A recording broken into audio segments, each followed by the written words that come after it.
اگر کوئی مریض زندگی سے تنگ آ جائے، اس کو کسی دوائی سے کوئی فائدہ نہ ہو رہا ہو، کوئی تدبیر کام نہ آئے، مریض کو صحت نہ مل رہی ہو، تو اس کے لیے اس کے گھر میں سے نمازی بندہ ہے، نمازی انسان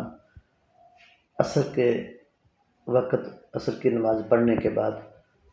جا نماز پر بیٹھ کر یا اللہ ہو یا رحمان ہو یا رحیم ہو، آنکھیں بند کر کے خشوع کے ساتھ مغرب کی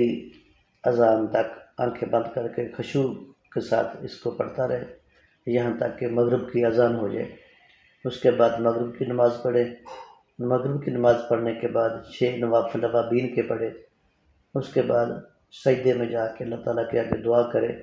اس مریض کے لیے، اور انشاءاللہ اگر اس مریض کی زندگی ہے دنیا میں تو انشاءاللہ اس کو فائدہ ہوگا اور مریض صحت یاب ہو جائے گا۔ تو اس کو خشوع و خضوع کے ساتھ پڑھے، انشاءاللہ ماہ رمضان ہے، انشاءاللہ وہ مریض اگر اس کی زندگی ہے